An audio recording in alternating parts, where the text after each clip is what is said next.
What is up, guys? Welcome back to another F47 show. So today we are gonna talk about this week's games, this week's performance. It was amazing, honestly. Fucking hell, it was amazing.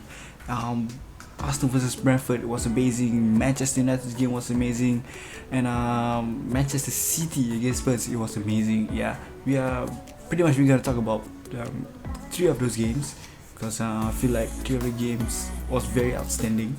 Firstly, because Arsenal vs Brentford, it was a shocker. Brentford, a newly promoted team, and they are, oh my god, they were amazing. Yes, the way they played was awesome. And then Manchester United, Pogba and Bruno, their performance was so amazing. And geez, I'm surprised. I'm surprised the way they play. I'm surprised. They're awesome. And then for Manchester City versus Tottenham. Manchester City versus Spurs, it was just another Pep Guardiola disaster class. Tragic from Pep Guardiola. So yeah, well, firstly, I'm gonna show you guys my FPL team. Yeah. So, this is my FPL team for this week. I only got 38 points, yeah. It's a huge L for me, okay? Huge L for me this week. Firstly, Shaw and Wan-Bissaka, they didn't do much because, you know, Paul Pogba and Bruno, they were amazing. And then Walker and Diaz. I mean, Diaz is his start, but it's normal. But I don't understand why Pep Guardiola did not start Kyle Walker. Like, oh my god, bro, Kyle Walker, you need Kyle Walker to start. You're facing against Son, Heung-min Son, a pacey player, a skillful player. You're not starting Kyle Walker. You are starting Nathan Ake, Mendy, Cancelo and Diaz. Like, did he even realize how bad Ake played against Leicester City in the Community Shield? Come on, man. Come on, Pep. You are a treble winner. You are a Champions League winner. I can't be asked. It's so bad. It's so bad. It's literally bad. And the way they played really slow. So slow that every time they win the ball back, Spurs players are able to track back. They track back. They have like almost everyone at the back. They turn the formation to a 4-4-2, and it was amazing. Their formation turns from I think like 4-3-3 to a 4-4-2. Yeah. And then up front was only Son and Lucas Moura. Both of them were doing well. The thing is, every time Spurs getting the ball, counter. Like, bro, I don't understand. Yeah, it was tragic. And then of course Havertz, like, okay, honestly, I truly forgot that he played like a full game in the Super Cup that Chelsea played against Villarreal. So reasons why he was benched, but then still, if he hadn't come in like the 80th minute, someone, they should have changed. Harvest should have, Son was obviously going to start against Man City because they didn't play anything. And then of course I put him on the bar as captain, but fuck. Yeah, Mason Mount, of course, he had an assist. Declan Rice was okay. Jimenez didn't do much, and I forgot about his squad. So, and then of course this was ours. Zero.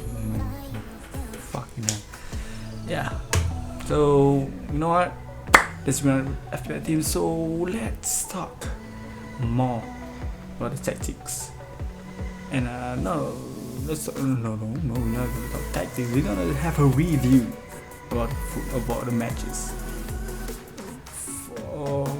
For the three matches that we talk about, you know, Arsenal versus Brentford, Manchester City versus Spurs, and of course Manchester United's amazing performance against Leeds United. Let's go. Okay, firstly, the defense of how Spurs defended so well against Manchester City is this. Look, just let me show you guys. Alright, let me show you guys how amazing this is. Look at this. This is truly amazing. Okay, they turned the formation into 4-4-2, and you know, it was amazing. The formation they turned into 4-4-2, and it was unpenetratable for Jack Grealish, Sterling, Torres, Gundogan, Mahrez, and Mendy. Because what I realized is that I know Cancelo didn't fall in very deep. To overlap anything, because they know that when it comes to defending, they Spurs turns the formation into 4-4-2. So you know, yeah. And then every time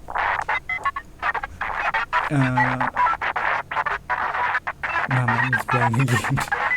Yeah, and it was easy for the what am I talking? What was I going to say?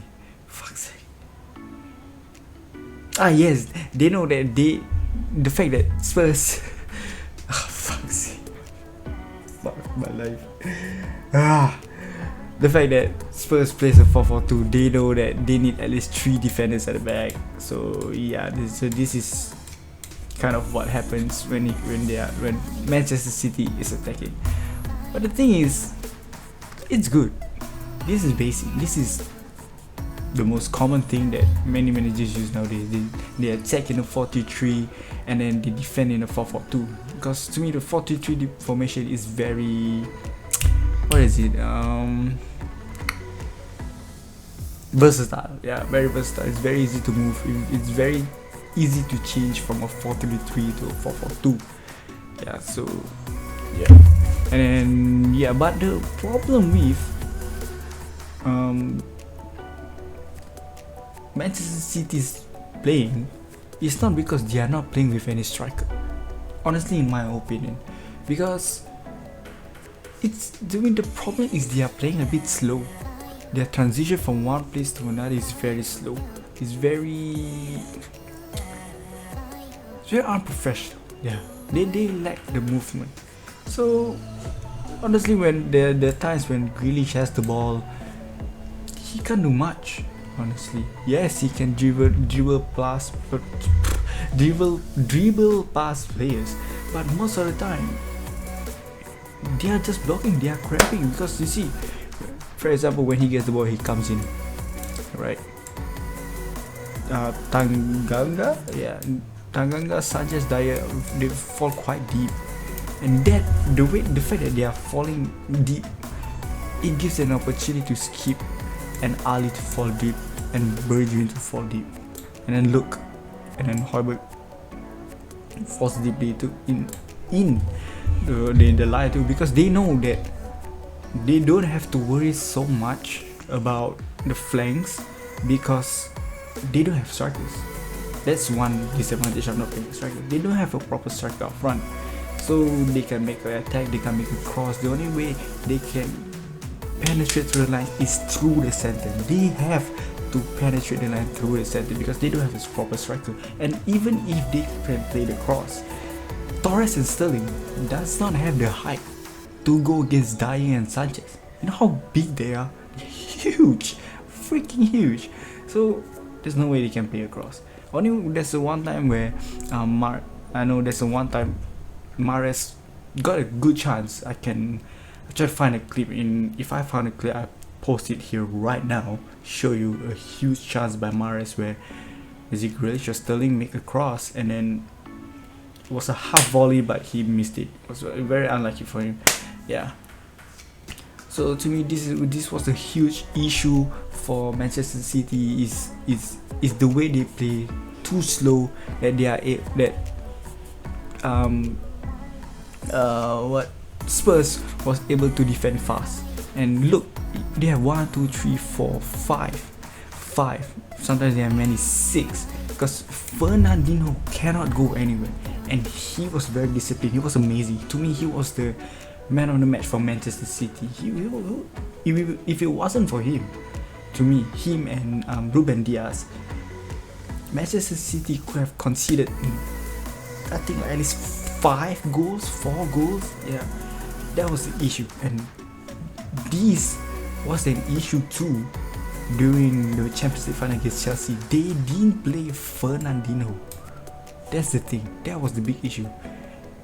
And San, Lucas, and Bergwijn, I don't know how to pronounce his name, I'm sorry, Bergwijn, they played well. They were amazing. Their counter was fast. Like every time they win the ball, goes to Lucas, instantly Bergwijn was already here. It was very fast, very quick counter. The ball was direct, boom, straight. Look, the moment they win the ball, I think like Skip or Højbjerg, Ali, they switch the ball to Lucas. Bergwijn was always here, was already there. And sometimes, and I realize sometimes they switch. Sometimes Bergwijn and Son stays up front, and then Lucas just drops back. Yeah, that's the thing. Because the reasons why there are times when Lucas drops back is because I realized that most of the time, they attack through Grealish side. Yeah, that's the thing. This is the first half analysis here. Yeah, it was huge, very slow. And however, of course, to me, second half was nothing much different. It's just a change of side. Of course, yeah, and of course they got the goal. What time is it? Let me check.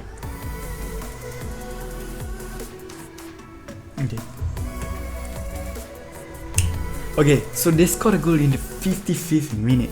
Okay, so which comes in the second half when it was an amazing shot by Heung-min Son. It was amazing. It was awesome. What a shot! Amazing player. But yeah, so this is pretty much the reason why, to me, Manchester City lost is because there's a low intensity in their play against Hotspurs that made them able to defend well. I mean, people would say, they parked the bus, this and that. To me, it was amazing defense. To me, it's not that they parked the bus. It's Manchester City played too slow that it gives Spurs all the time in the world to regroup and just hold their position. What can they do? They don't have enough strike. They don't have a striker. That's the thing. They don't have a striker to jump for the cross. For them to have a very versatile kind of play where they can just cross in the ball, maybe get a header. Yeah, but and the one thing about Pep Guardiola's style of play is that sweaty play he likes to make. So they just crowd the center. They crowd the center, left Sterling and Torres. Maybe sometimes Mahrez coming in. They can't force all in, and they can't force players all out. Because when they force all in, for example, if Gundogan comes in and Cancelo makes the run too, and it becomes a 2 versus 2 situation at the back. Let's not look at the defense. Look at the attack where it will cause way more trouble, which is this 2v2 situation. It's very, I mean, if you ask any coach, it's very dangerous if you left players on a 1v1 situation. Like what I mean by 1v1, of course, Bergwijn, Diaz, and some. It's very dangerous. You need at least one more player to be here. So at least, for example, Cancelo can get the ball, Cancelo can push in, Diaz can drop back, and then he can play that sweeper role. He gets the ball, and then Diaz just comes in and just sweep the ball away. This is standard. This is basic defending one-on-one. When it comes to defending, if there's one defender, if there's one striker up front, you need 2 center backs at the back. If you have 2 strikers at the front, you need 3 players at the back. So this was amazing. And honestly, whenever Spurs wins the ball, their balls was so direct that it causes so much trouble, because it costs no time for Man City to defend. So yeah, pretty much this is one of the biggest disaster class by Manchester City. They need to create a higher tempo in the game, and then they need to sort out their defense. Really, their defending was so slow. I mean, Fernandinho was here, but sometimes he goes too high. Sometimes he has to go higher because he needs to fill up. Look, like they have 1, 2, 3, 4, 5, 6, 7, 8, and if Fernandinho doesn't go out, then 1, 2, 3, 4, 5, maybe 6 versus 8. 6 versus 8. It's very hard. So I mean 7, okay, it's okay because yeah, but if 6 versus 8, it's very hard. He can take, for example, Regular can take Gundogan over here, Dyer eyes on Mahrez, or maybe Ali eyes on Mahrez, skip, and then of course maybe sometimes, of course, like I said, Lucas on Bergwijn marking, Højbjerg taking Grealish, and look at this. Look, you have 2 free center backs. You can't do nuts. You can't do things. Look, 2 free center backs here. Even if Fernandinho push up, what can he do if he goes too high? Look at this. Look. Lucas is fast, man. Lucas is fast because every time when Spurs counter, it becomes like this. It becomes like this quick, and it becomes like this. It becomes a 3v3 situation very, very fast. That's the thing. That's the issue. Let's say Lucas coming here. Let's say what's this? Okay. Let's say the ball, Lucas. Let's say Lucas Moura wins the ball. Yeah. All right. Let's say Lucas Moura wins the ball. And it becomes like this. So Lucas Moura wins the ball. Son pushes in. Boom. Lucas Moura makes the run. Or maybe he runs around the flank. Yeah, he normally runs there. I remember he constantly runs around the flank. He was running around the flanks. Aki have to push in. And then yeah. This was most of the situation. I remember well. And maybe sometimes Mendy. Sometimes maybe doesn't push high enough and then he tracks Lucas Moura's run, but then of course it may be a 4v3, but sometimes Mendy pushes too high. And I remember Mendy was very, very poor in the game. He was like water. He can't play. He was very bad. Really. And so most of the time was a 3v3 situation and a lot of through balls, which was very bad, very poor through balls. But like I said, Spurs could have scored 4 to 5 goals. So a huge congratulations to them, and they deserve that 3 points. Even though they scored 1 goal, they deserve it. Yeah. So let's talk about these 2 lads right now.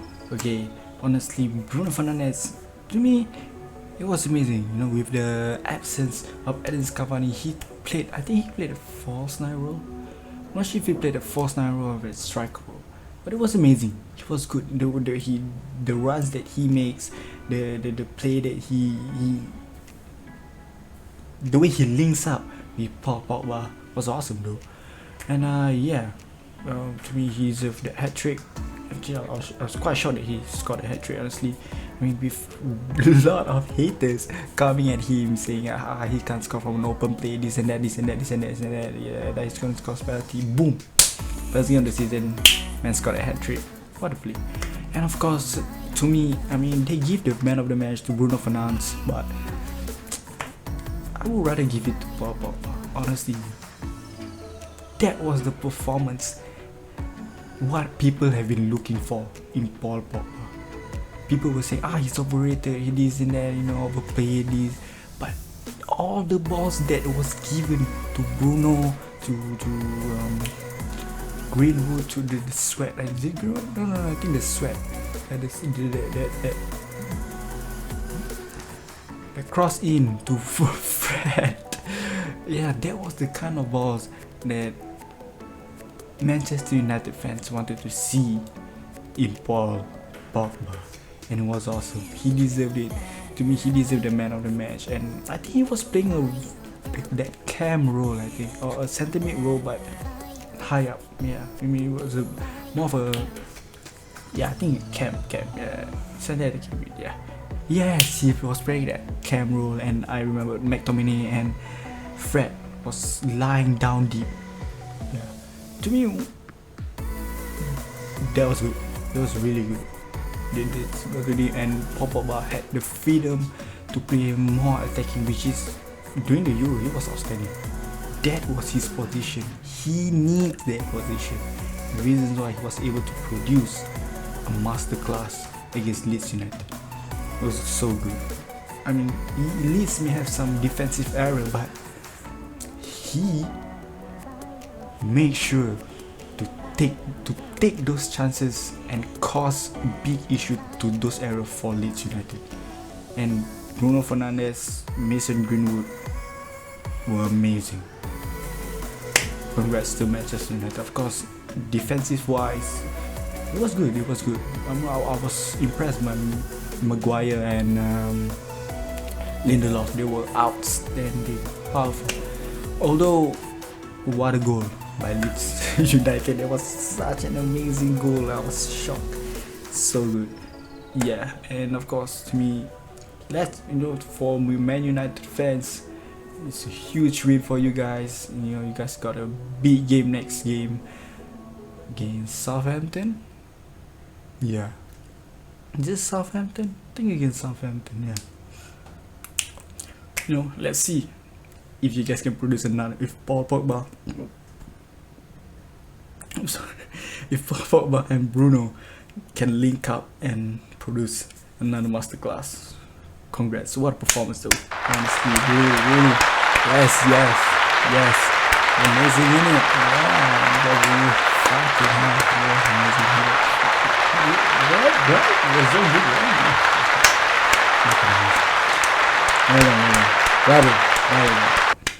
The final one.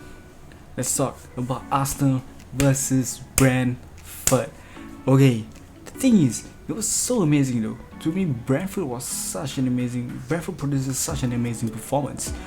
Why? Because firstly, they came in with a huge heart. That was important. They came in with high motivated team, which Arsenal didn't have, and experience, which Arsenal came in with like 85% of the team, of the players were youngsters. And the way Brentford played, the high pressing play by Brentford was so amazing, which was so outstanding. And why I say it was so outstanding, because they were pressing Arsenal from the first minute to the 90th minute. The backline was struggling. They can't do nuts. They can't do anything. They cannot do anything at all. And the only player that was very outstanding for me was shit, I forgot his name. And give me a moment. One eternity later. Yeah. Okay, I found his name. The one that was so outstanding was Sambi Lokonga. Bro, even though the Brentford players was pressing him very quick, very fast, he was able to find a way to break through the line and help create a play for Arsenal. But Arsenal was just, they can't play. They had players, they're youngsters up front. They had an inexperienced striker, firstly. And to me, I don't understand Arteta. He played Balogun. Why didn't you play Nketiah? Last season, Nketiah was so outstanding. He had a lot of experience last season. He played alongside Aubameyang. He replaced Lacazette last season. If I can remember correctly, yes, he actually replaced Lacazette. Why didn't you play Nketiah? Why didn't you play Balogun instead of Nketiah, man? I feel like if Nketiah had played with a lot of way more experience than Balogun, I think Arsenal could have at least scored. Because I know that Arsenal had a few good chances, but they didn't know how to finish it off. They just can't finish. I don't know why. Yeah, they just came in with a team filled with youngsters, and it's a big bummer for them, really. Huge blow. But of course, Brentford, the thing is that I feel like one thing Brentford needs to work on is after winning the ball at the final third of the field. because most of the time they already win the ball, but their movement was a bit sketchy, you know. And like once they win, they don't know what to do next. They lost, you know. Of course, like the first goal was due to their high pressing play.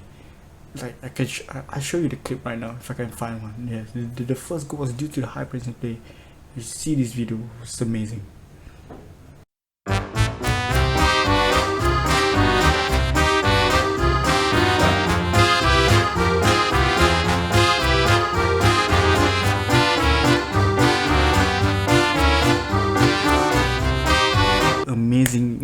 Amazing play. Deserve that goal.